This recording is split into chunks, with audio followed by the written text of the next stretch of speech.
안녕하십니까. 약자에게 힘을 주는 인생성형가 청영기입니다.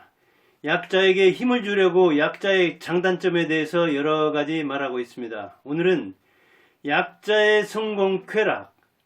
약자는 성공 쾌락을 여러 번 맛볼 수 있기 때문에 평생에 걸쳐 맛볼 수 있기 때문에 여러 측면에서 인생을 성형하는데 장점이 많다. 그 얘기를 하려고 합니다.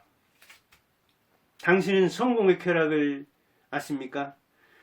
그 성공 쾌락 맛을 여러 번 보았습니까? 저는 봤습니다.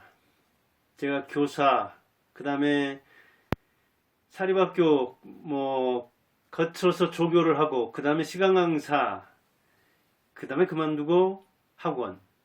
저는 그 이전 경험을 학원에 많이 쏟아부어서 30대 후반에서 50대 초반까지 약 15년 동안 성공 쾌락을 맛봤습니다. 여기 전주죠. 전라북도. 전주에서 유명한 논술학원, 국어학원. 그리고 전라북도에서도 나름 이름을 떨쳤습니다. 그때 작기는 하지만 한 3군데 이렇게 학원을 하면서 승승장구할 때 정말 기고만장했습니다. 왕년 이야기하는 거 보니까 늙었죠? 예, 늙었습니다. 지금은 60대 중반을 향해서 가는데 사업의 성공. 우리가 성공을 뭐라고 정의하느냐? 뜻을 이룬다고 정의할 때 그 개념도 폭이 넓죠. 주관성도 있죠.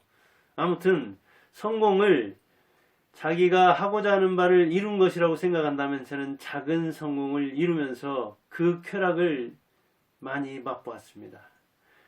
쾌락은 또 종류가 많죠. 성공도 종류가 많듯이 본능적인 쾌락, 관능적인 쾌락, 지적 쾌락, 예술적 쾌락.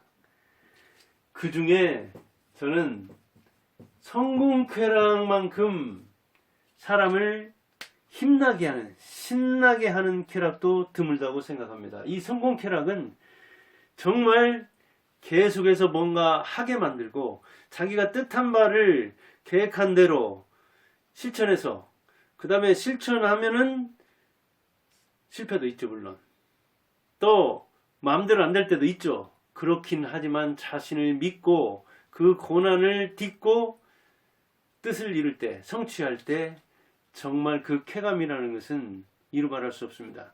그래서 사업하는 사람들이 계속 사업을 하는 겁니다. 그런 사업가의 성공 쾌락은 그 쾌락을 잊지 못해서 평생 가는 그 극적 쾌락, 절정, 그 맛을 맛보려고 계속해서 사업을 하는 거예요. 사업하는 사람들은 그 맛을 하기 때문에 이 성공 쾌락을 저력으로 삼아서 또 다른 사업을 계속합니다. 그래서 1000억 버는 사람이 1조 벌려고, 1조 번 사람이 10조 벌고 1경 벌고 그러려고 하는 겁니다. 본능적 쾌락이야, 관능적 쾌락이야, 그 미적 쾌락이야, 미각적 쾌락이야. 그거 다 느끼는 바잖아요. 보편적인 것, 누구나 느끼는 것은 그렇게 중요하지 않습니다. 어찌 보면. 왜? 다른 사람도 다 느끼는 것을, 내가 본능적으로 가지고 있는 것을 그걸 못 느끼는 것이 이상한 거죠. 오히려 그렇게 보편적 속성을 지닌 데서는 그만큼 그래서 저력을 얻는 게 힘듭니다. 물론 이 성적 쾌락을 승화해서 예술로 발전시킨다고 하죠. 그렇게 예술로 고양시킬 때 역시 성적 에너지가 필요하고, 그래서 어떤 사람은 피카소가 그랬네, 또 안 그랬네 그러지만 피카소는 붓이 아니라 페니스로 그림을 그렸다. 그렇게 이야기할 정도로 어떤 성적 그 동력이 예술적 저력이 되었다. 그런 이야기를 하는데, 성공 쾌락이라는 것은 그만큼 인생 저력이 되는 겁니다. 인생을 뒷받침하고 도도하게 인생이 향해서 어느 쪽으로 가게, 고난이나 유혹이 있어도 그것을 극복할 수 있게 하는 힘이 되는 겁니다. 그러나 인생이 성공 쾌락의 연속으로만 있을 수가 없습니다. 다 좋을 수가 없다는, 늘 좋을 수가 없다는 것, 그것이 바로 인생입니다. 그래서 한번 성공하고 10번 실패할지라도, 어떤 사람은 에디슨 같은 사람은 100번, 1000번 실패하고 한 번 성공할지라도 그 성공의 쾌락이 나머지 실패의 괴로움을, 고통을 다 불식시키니까 그 성공을 맛보려고 참고 또 참는 겁니다. 고난을 딛고 일어서는 겁니다. 성공 체험을 해본 사람은, 성공 쾌락을 맛본 사람은 그럽니다. 그런데 약자에게 필요한 게 바로,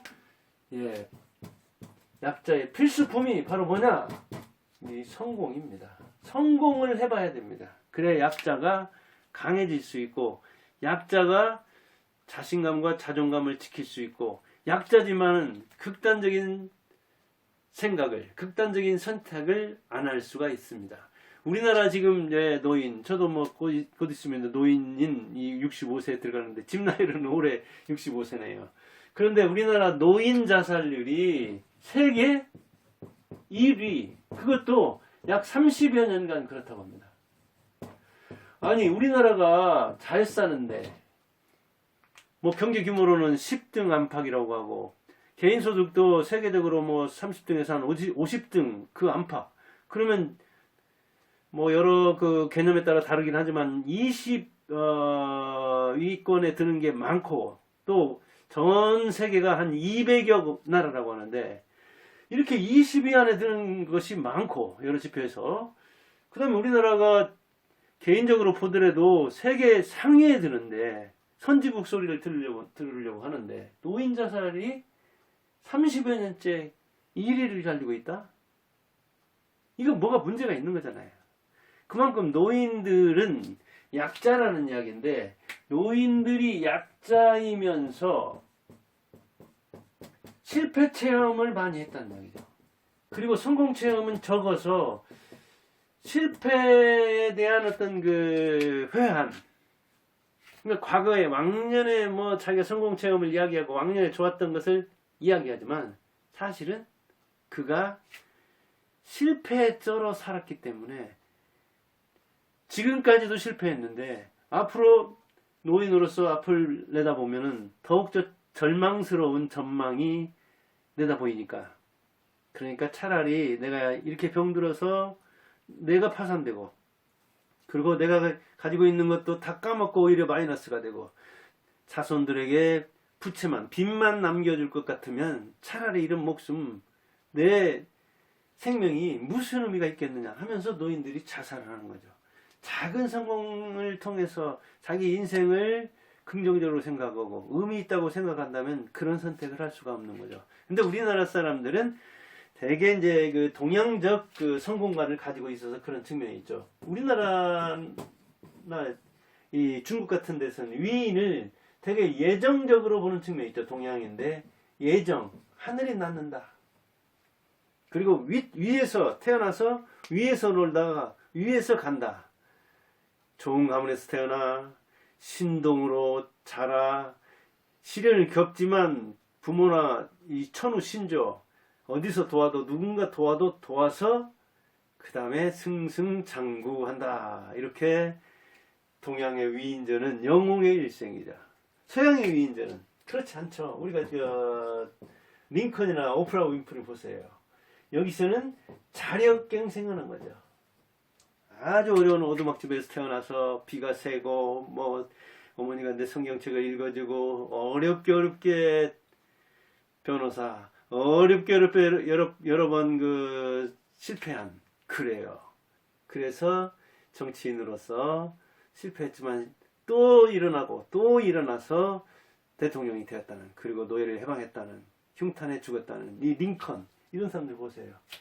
자력갱생하는 거잖아요. 오프라 윈프리 보세요. 뭐 어릴 때 뭐 부모 이혼하고, 어릴 때 성폭행 당하고, 어릴 때 할머니 밑에서 크면서 아주 힘들게 학교도 뭐 겨우 다니고, 얼마나 어려운가를 내가 되도록이면 더 어려운 면을 보여주려고 하죠. 이 서양적 스타일이 그런 거죠. 그러니까 우리나라도 이제 그 기독교가 들어오고 서양적 스타일이 들어오면서 내가 얼마나 어려웠는가, 어려운 속에서 내가 그것을 겪어내면서 얼마나 힘을 얻었는가, 그리고 내 힘이 얼마나 강하기 때문에 그 고난을 극복했는가 하는 것을 요새는 강조하는 사람도 있지만, 대개는 자기 출신이 한미하거나 자기가 어릴 때 뭐 이를테면 성폭행이라든가 그 성추행을 당했다든가 더 이 흠결이 많은 그 집안, 아주 찢어지게 가난한 집안, 이런저런, 그 다음에 그 정말 그 못된 부모, 이런 것 저런 거 있어도 되게 그런 건 흠결이라고 생각하기 때문에 동양적 유인전으로 보면은 그 좋은 배경과 너무 배치가 되는 거잖아요. 그럼 거기에 대한 사람들이 거부감을 가지고 있거든요. 역시 인재는 좋은 환경에서 나오는 거야. 좋은 유전 환경, 좋은 성장 배경, 이런 이야기를 하기 때문에 그런 거거든요. 그래서 우리나라 책에 내가 얼마나 구질구질하게 살았는가, 내가 얼마나 처절하게 가난했는가, 내가 얼마나 힘들게 그런 것을 기록하는 것은 극히 드뭅니다. 대개는 흠결은 감춥니다. 책 한번 뭐 무슨 책이든지 펴서 한번 보세요. 여기 지금 얼마 전에 이야기했던 이어령 해가지고 축소지향인의 일본인 나오는데 이어령 여기 이렇게 보면 흠결 실패 경험 쓰지 않았습니다. 이어령뿐 아니라 대부분의 사람들이 그럽니다. 99%는. 그런데 이제 우리나라도 이제 뭐랄까 지금 대통령 선거를 보면 알지만 윤석열이나 안철수는 동양적 스타일로 보면 이제 위인이 될 만한 그런 환경에서 태어나서 서울대 나와서 이렇게 돼 있는 거죠. 그 다음에 이낙연과 대결해서 승리하고 올라온 이재명은 아주 처절하게 밑바닥 생활을 했다는 이야기죠. 서양적 스타일의 그 뭐랄까 성공 체험을 해온 사람이죠. 그러니까 서울대 나온 이 뭐랄까요 그 예정설, 이 동양적 인물인 위인이 될 만한 까민 이낙연을 처절하게. 근데 이낙연이 아마 거기서 뭐 굉장한 모욕감도 느끼고 그랬다고 하잖아요. 이렇게 물불 안 가리는 바닥에서부터, 그러니까 올라온 높이로 재자면은 자 이렇게 밑바닥에서 올라왔다 하면은 지금 유는 이렇게 안과 더불어서 상당히 상층부에서 지금 후보가 돼 있는 사람이잖아요. 대통령 후보 출마하려고 하는 사람이잖아요. 근데 이재명은 이렇게 바닥에서 올라온 거죠. 그러니까 이 높이를 보자면 상당한 위층에서 올라온 윤석열이나 안석열은 올라온 높이가 이 정도밖에 안 되죠. 근데 이제 이재명은 이 바닥에서부터 구덩이에서부터 올라왔기 때문에 상당히 많은 과정을 거치면서 이 성공 쾌락, 성공 절정감을 많이 느낀 측면이 있죠. 그러니까 지금 무서운 게 없잖아요. 그냥 팍팍 뭐 말도 뒤집고 팍팍 공약도 내놓고 팍팍 차고 나가고 자기 방식대로 그렇게 해왔잖아요. 시장도 도지사도. 그러니까 대통령도 그렇게 해서 좀 되려고 하는 측면이 있잖아요. 거기에서 볼 수 있는 겁니다. 이게 서울대 출신의 유복한 집안 출신인 윤씨, 안씨. 그 다음에 한미안, 뭐 화전민의 자손이라고 하는 그것도 이제 뭐 여러 가지 설이 있지만 아니다. 아버지가 그 당시에 30년대생이라고 하는데 제 아버지도 34년생인가? 저하고 24년 차이인데 초등학교도 졸업 못했습니다. 우리 아버지는 초등학교 2학년 중퇴생이거든요. 근데 이재명의 부모는 뭐 그때 뭐 야간 대학을 나왔는지는 그렇지만 그렇다 하더라도 30년대생이 대학을 나왔다 하면은 그 부모로서는 아주 학력 면에서 보자면은 유복한 쪽인 겁니다. 그렇긴 하지만 서양적 스타일을 강조하려고 이제 그런 측면이 있죠. 이씨, 윤씨, 안씨 이렇게 좀 대통령에서는 서로 붙고 있는데 약자라면 이제 이재명이긴 하지만 뭐 약자가 늘리기는 건 아니고 하여간 이제 정치 분야는 또 다른 측면이 있지만 약자는 하여간 성공 쾌락을 여러 번 맛볼 수 있다.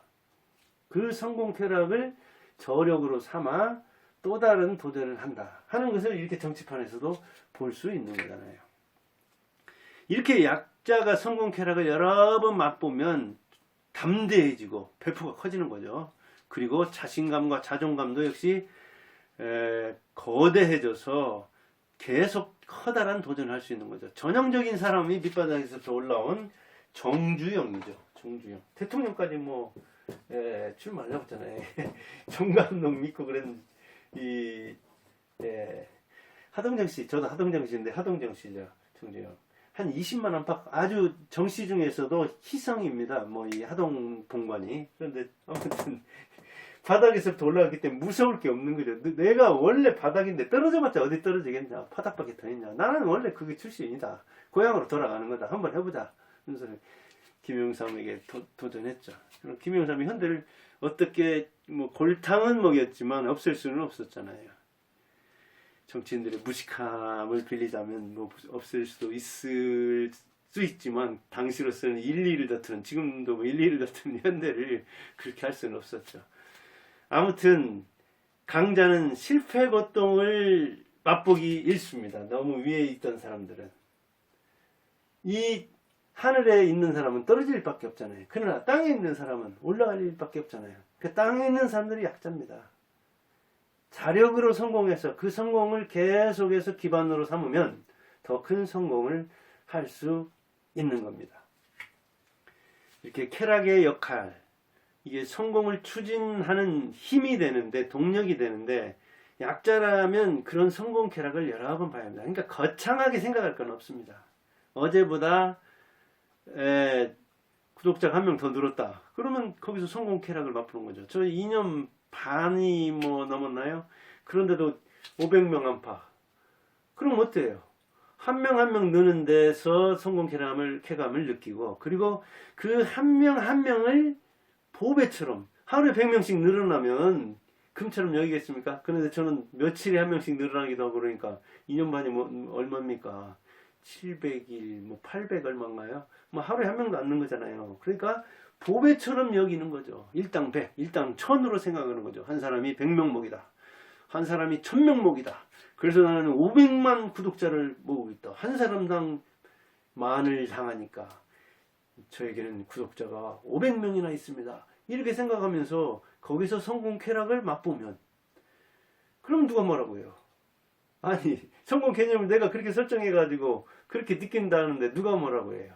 그러면 구독자 여러분들도 얼마나 그 행복감, 제가 생각하는 그 만족감, 그런 대상이 되는 겁니다. 서로 좋은 거잖아요. 피차간의 쾌락을 누릴 그 기회를 왜 저버립니까? 저는 그래서 500명이지만 즐겁게 이렇게 방송을 합니다. 지금 사실은 제가 1년 중에서 가장 바쁠 때인데, 동생이 뭐 바쁘기 때문에 거기서 알바를 돌봐야 하는데, 뭐 제가 노인이라고 자칭할 수는 없지만 하루 종일 이렇게 서서 일하면 굉장히 힘든데도 아무튼 이러고 와서 오늘 또 이렇게 미리 녹화를 합니다. 방송을 그대로 방영하기 위해서. 그리고 그대로 방영하는 데서 저 역시 약자인데, 약자로서 약자에게 힘을 주려고 하는데, 그런 성공 쾌락을 제가 먼저 본 다음에 여러분이 포기한다면, 그러면 여러분이 여러분의 인생을 멋지게 성행할 수 있지 않겠습니까? 그런 차원에서 좀 힘들어도 참고 즐겁게 방송을 합니다. 약자로서 서럽게 생각 말고 억울하다고 하지 말고, 여러분도 성공 체험을 계속해서 성공 쾌락을 맛봐서, 어디서 오는 쾌락보다도 본능적 쾌락, 성적 쾌락, 관능적 쾌락을 넘어서는 뭐 먹는 데서 오는 쾌락, 뭐 입는 데서 오는 쾌락, 그런 쾌락을 넘어서 누가 만들어 놓은 어떤 예술, 거기서 느끼는 쾌락, 그걸 넘어서 자기 스스로 하나를 해서 하나하나가 더해지는, 하루하루 나아지는 그 삶에서 여러분의 인생 동력을 계속해서 공급받기 바랍니다. 그러면 여러분 인생이 1년 뒤에는, 10년 뒤에는 멋지게 바뀔 겁니다. 감사합니다.